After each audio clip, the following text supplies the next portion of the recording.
Hello parents, welcome back. So இன்னைக்கு சேனல்ல என்ன வீடியோ பார்க்க போறோம்னா UKG English sample question paper for term 1 exam. So KG kidsக்கு நீங்க வீட்ல எக்ஸாமுக்கு ப்ரிப்பேர் பண்ணிட்டு இருக்கீங்க, இங்கிலீஷ் பேப்பருக்கு என்ன சொல்லி கொடுக்கணும், எப்படி சொல்லி கொடுக்கணும் அப்படின்னு பார்த்துட்டு இருக்கீங்கன்னா இந்த வீடியோ உங்களுக்கு ரொம்பவே ஹெல்ப்ஃபுல்லா இருக்கும். இந்த சாம்பிள் கொஸ்டின் பேப்பரோட PDF லிங்க் டிஸ்கிரிப்ஷன்ல அவைலபிளா இருக்கு. ஸோ வேணுங்கிறவங்க கிளிக் பண்ணி ஃப்ரீ டவுன்லோட் பண்ணிக்கலாம். வாங்க லெட் ஸ்டார்ட் த வீடியோ. நம்ம பார்க்க போகிறது UKG English sample question paper for term 1 exam. So அதில் ஃபர்ஸ்ட் ரிவிஷன் கொஸ்டின் என்ன அப்படின்னு பார்ப்போம். Right alphabet from A to J. So இந்த கொஸ்டினில் பார்த்தீங்கன்னா A to J வரைக்கும் அப்படின்னு நான் ரிவிஷன் கொடுக்க சொல்லியிருக்கேன். பட் கிட்ஸுக்கு நீங்கள் ப்ராக்டிஸ் கொடுக்கும்போது A to Z வரைக்கும் நீங்கள் ப்ராக்டிஸ் கொடுக்கணும். ஏன்னா கிட்ஸுக்கு வந்துட்டு எந்த ஆர்டரில் கேட்பாங்க எக்ஸாமில் அப்படின்னு நம்மளுக்கு தெரியாது. A to ஏலேருந்து ஏதாவது ஒரு லெட்டர் வரைக்கும் கொடுக்கலாம், இல்லைனா A to Z வரைக்கும் எழுத சொல்லலாம். ஸோ இன் பிட்வீன்லேருந்து இப்போ லைக் ஃபார் எக்ஸாம்பிள் எம்லேருந்து ஸ்டார்ட் பண்ணி கூட ஏதாவது ஒரு லெட்டர் வரைக்கும் எழுத சொல்லலாம். ஸோ கொஸ்டின்ஸ் எப்படி வேணாலும் இருக்கலாம். ஸோ அதுக்கு நம்ம ப்ரிப்பேர்டாக இருக்கணும். அப்படின்னா கிட்ஸுக்கு நம்ம ஏலேருந்து Z வரைக்கும் small letters and capital letters ரெண்டுமே நம்ம எழுதுறதுக்கு ப்ராக்டிஸ் கொடுத்துருந்துருக்கணும். அண்ட் மோர் இம்பார்ட்டன்ட்லி கிட்ஸுக்கு ரைட் பண்ணுறதுக்கு ப்ராக்டிஸ் கொடுக்கும்போது 4 லெட்டர் லைன்ஸில் எழுதுறதுக்கு ப்ராக்டிஸ் கொடுங்க. ஸோ இப்போ ஃபர்ஸ்ட் கொஸ்டின்ல A to J ரைட்டிங் கொடுத்துருக்காங்க. ஸோ கிட்ஸு கரெக்டாக இதை A B C அப்படின்னு இதை ரைட் பண்ணணும். அண்ட் அனதர் இம்பார்ட்டன்ட் திங், கொஸ்டினுக்கு வந்துட்டு A to some letters alphabet write பண்ண கொடுக்கறது மட்டும் இல்லாமல் இதே கொஸ்டினை மிஸ்ஸிங் லெட்டர்ஸாகவும் கேட்பாங்க. ஸோ கிட்ஸுக்கு நம்ம மிஸ்ஸிங் லெட்டர்ஸ் எழுதுறதுக்கும் ப்ராக்டிஸ் கொடுத்துருந்துருக்கணும். ஸோ நெக்ஸ்ட் ப்ராக்டிஸ் கொஸ்டின் பாருங்க, write the missing letter. So picture கொடுத்து அதுக்கான ஸ்டார்டிங் லெட்டர் கேட்பாங்க, நம்ம அதுக்கு கிட்ஸுக்கு ப்ரிப்பேர் பண்ணணும். ஸோ இப்போ இந்த ஃபர்ஸ்ட் பிக்சர் என்னது கேப். கேப் அப்படிங்கிறப்போ அதோட ஃபர்ஸ்ட் சவுண்ட் என்ன கேட்குது நம்ம சொல்லும்போது க அப்படிங்கிறது எந்த லெட்டரோடது சி. ஸோ கிட்ஸுக்கு இந்த மாதிரி ஸ்டார்டிங் லெட்டர் ஐடென்டிஃபை பண்ணி ரைட் பண்ண சொல்லி கொடுக்குறதுக்கு நார்மலாக C for cap B for bat அப்படின்னு சொல்லி கொடுக்காதீங்க. ஸ்கூல்லையும் அந்த மாதிரி இப்போதைக்கு எந்த ஸ்கூல்லையும் சொல்லி கொடுக்குறது கிடையாது. ஃபுல்லாக ஃபோனிக் சவுண்ட்ஸ் தான். ஸோ கிட்ஸுக்கு சொல்லிக் கொடுக்கும்போது சவுண்ட்ஸ் யூஸ் பண்ணி சொல்லிக் கொடுங்க. கிட்ஸுக்கு அண்டர்ஸ்டாண்ட் பண்ணுறதுக்கும் அவங்க ரைட்டிங் அண்ட் ரீடிங் ஸ்டார்ட் பண்ணுறதுக்கு ரொம்பவே யூஸ்ஃபுல்லாக இருக்கும்.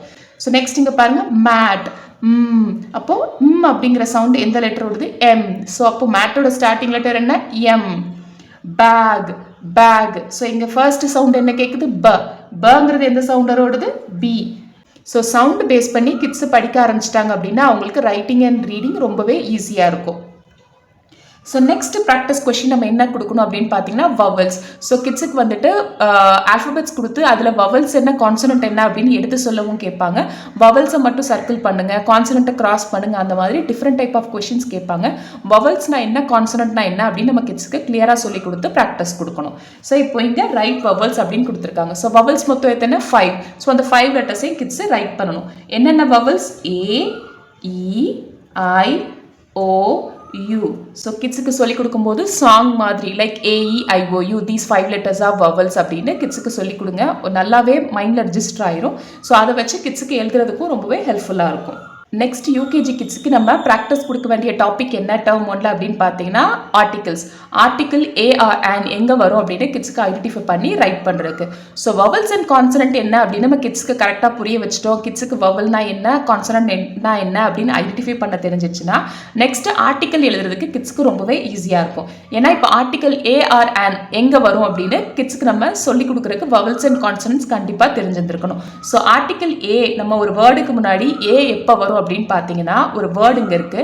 இந்த வேர்டோட ஃபர்ஸ்ட் லெட்டர் வந்து கான்சனன்ட்ல ஸ்டார்ட் ஆயிடுச்சு அப்படின்னா நம்ம A யூஸ் பண்ணுவோம். அதுவே இங்கே ஒரு வேர்டு இருக்கு, இந்த ஃபர்ஸ்ட் வேர்டு வந்துட்டு வவல்ல ஸ்டார்ட் ஆச்சு அப்படின்னா we will use an. So ஒரு வேர்டு வவல்ல ஸ்டார்ட் ஆயிருக்கு அப்படின்னா அங்கே நம்ம என்ன ஆர்டிகல் யூஸ் பண்ணணும் an. அதுவே ஒரு வேர்டு கான்சனன்ட்ல ஸ்டார்ட் ஆயிருக்கு அப்படின்னா அங்கே நம்ம யூஸ் பண்ண வேண்டிய ஆர்டிகல் A அப்படின்னு நம்ம கிட்ஸுக்கு சொல்லி கொடுத்தா கிட்ஸுக்கு ஆர்டிகல் A or an எழுதுறதுக்கு ரொம்பவே சிம்பிளாக இருக்கும். ஸோ இப்போ இங்கே பாருங்க பலூன். பலூனோட ஸ்டார்டிங் லெட்டர் என்னது B. ஸோ அப்போ இப்போ கிட்ஸ் இதை வந்து யோசிக்கணும், B அப்படிங்கிறது கான்சனண்டா வவலா. ஸோ கான்சனன்ட் அப்படின்னு அவங்க ஐடென்டிஃபை பண்ணிட்டாங்க அப்படின்னா அங்கே அவங்க யூஸ் பண்ண வேண்டிய வவல் ஆர்டிக்கல் என்னது A. ஸோ அப்போ கான்சனன்ட்ல ஸ்டார்ட் ஆச்சுன்னா A யூஸ் பண்ணணும். வவல்ல ஒரு வேர்டு ஸ்டார்ட் ஆச்சு அப்படின்னா அங்கே an யூஸ் பண்ணணும் அப்படின்னு கிட்ஸுக்கு புரிஞ்சு எழுதுறதுக்கு ரொம்பவே ஹெல்ப்ஃபுல்லாக இருக்கும். நெக்ஸ்ட் இங்கே பாருங்க ஐல ஸ்டார்ட் ஆயிருக்கு. ஐ இங்கே என்னது வவல். ஸோ வவல்னா இங்கே என்ன ஆர்டிக்கல் யூஸ் பண்ணணும் an. இது எலிஃபண்ட். எலிஃபண்ட் என்ன லெட்டரில் ஸ்டார்ட் ஆயிருக்கு E. It is a vowel. So அப்போ ஆர்டிக்கல் என்னது an. So next practice question match the opposite. So இங்கே கொடுத்துருக்க வேர்டுக்கு ஆப்போசிட் நம்ம கிட்ஸை மேட்ச் பண்ண ப்ராக்டிஸ் கொடுக்கணும். சில ஸ்கூல்ஸில் பார்த்தீங்கன்னா இந்த மாதிரி வேர்ட்ஸ் கொடுக்க மாட்டாங்க, இதுக்கு பதிலாக பிக்சர்ஸ் இருக்கும். ஸோ பிக்சரை பார்த்து அதுக்கான ஆப்போசிட்டை கிட்ஸை மேட்ச் பண்ணுற மாதிரி இருக்கும். இப்போ ஹார்ட் அப்படின்னா இங்கே ஃபயர் சிம்பிள் இருக்கும், அதுக்கு ஆப்போசிட் வந்து கோல்டு. இப்போ ஐஸ் கியூப், ஸோ ஃபயர்லேருந்து அதுக்கு ஆப்போசிட் கோல்டு என்ன கொடுத்துருப்பாங்க, ஐஸ். அந்த மாதிரி மேட்ச் பண்ணலாம். ஹாட்டுக்கு cold. Up down, near far, big small. So next topic கிட்ஸுக்கு நம்ம ப்ராக்டிஸ் கொடுக்க வேண்டியது என்ன அப்படின்னு பார்த்தீங்கன்னா sight words. So sight words பார்த்தீங்கன்னா இப்போ ஒரு டேர்ம் ஒன்றுக்கு அப்படின்னு எடுக்கும்போது லைக் 15 to 20 சைட் வேர்ட்ஸ் கிட்ஸுக்கு சொல்லி கொடுத்துருவாங்க. ஸோ சைட் வேர்ட்ஸை கிட்ஸ் பார்த்து ரைட் பண்ண தெரிஞ்சிருந்துருக்கணும், அதை வந்து ரீட் பண்ண தெரிஞ்சிருந்துருக்கணும், கிட்ஸுக்கு ஐடென்டிஃபைவும் பண்ண தெரிஞ்சிருந்துருக்கணும். ஸோ இப்போ இங்கே ஃபர்ஸ்ட் இங்கே என்ன கொடுத்துருக்காங்க, தக்கு என்ன கலர் பண்ண சொல்லியிருக்காங்க, க்ரீன். ஐக்கு வயலட், ஹீக்கு ப்ளூ, ஷீக்கு ஆரஞ்ச், வீக்கு எல்லோ. ஸோ இப்போது இந்த வேர்டு எங்கே இருக்குது அப்படின்னு கிட்ஸ் ஐடென்டிஃபை பண்ணிவிட்டு அதுக்கு கொடுத்துருக்க பர்டிகுலர் கலரை வச்சு அவங்க அந்த வேர்டை கலர் பண்ணணும். ஸோ இப்போ எங்கே இருக்குது அப்படின்னு பார்த்து இப்போ எங்கே இருக்குன்னா இங்கே அவங்க என்ன கலர் பண்ணணும், க்ரீன் கலர். இப்போ ஐக்கு வயலட், ஸோ எங்கே ஐ இருக்குது, இங்கே வயலட் கலர். ஹீக்கு ப்ளூ கலர், ஸோ இங்கே ப்ளூ கலர், இங்கே ப்ளூ கலர். ஸோ இந்த மாதிரி வேர்டு ஐடென்டிஃபை பண்ணி அதுக்கு கொடுத்துருக்க கலர் கிட்ஸ் கலர் பண்ணணும். So next practice question blend and write. So இங்கே ஃபேமிலி வேர்ட்ஸ் கொடுத்துருப்பாங்க, அதை சுற்றி கான்சனன்ட் இருக்கும். ஸோ அந்த கான்சனண்ட்டை ஃபேமிலி வேர்ட் கூட பிளெண்ட் பண்ணி கிட்ஸுக்கு சிவிசி வேர்ட்ஸ் ஃபார்ம் பண்ண தெரிஞ்சிருக்கணும். அண்ட் சம்டைம்ஸ் இதில் பார்த்தீங்கன்னா கிட்ஸுக்கு சிவிசி வேர்ட்ஸ் கொடுத்துருப்பாங்க, அதை ரீட் பண்ண சொல்லி அதாவது ஓரல் டெஸ்ட் வைப்பாங்க. ஸோ அதுக்கும் நம்ம கிட்ஸை ப்ரிப்பேர் பண்ணணும். ஸோ இப்போ இங்கே பாருங்க, இது என்ன சவுண்டு, இது என்ன family word, on. And man. So blend பண்ணி கிட்ஸுக்கு ரைட் பண்ணவும் தெரிஞ்சிருக்கணும், பிளெண்ட் பண்ணி அதை ரீட் பண்ணவும் தெரிஞ்சிருந்துருக்கணும். And ran, and van, and pan, and can. So next நம்ம ப்ராக்டிஸ் கொடுக்க வேண்டியது என்னென்னு பார்த்தீங்கன்னா டிக்டேஷனுக்கு. ஸோ டீச்சர்ஸ் வந்துட்டு alphabets upper and lower case dictation கொடுக்கலாம், அதை கிட்ஸுக்கு ரைட் பண்ண தெரிஞ்சிருந்துருக்கணும். இப்போ ஏ அப்படின்னு சொல்கிறாங்கன்னா ஏ கேபிட்டல் லெட்டர்லையும் எழுத தெரிஞ்சிருந்துருக்கணும், அண்ட் அதோட ஸ்மால் லெட்டர்லையும் கிட்ஸுக்கு ரைட் பண்ண தெரிஞ்சிருந்துருக்கணும். அண்ட் அனதர் திங் பார்த்தீங்கன்னா இந்த மாதிரி நான் சொன்ன மாதிரி CVC words and sight words இதுக்கும் டிக்டேஷன் வைப்பாங்க. இப்போ அப்படின்னு சொல்கிறாங்கன்னா கிட்ஸ்க்கு THE அப்படின்னு ரைட் பண்ண தெரியணும்.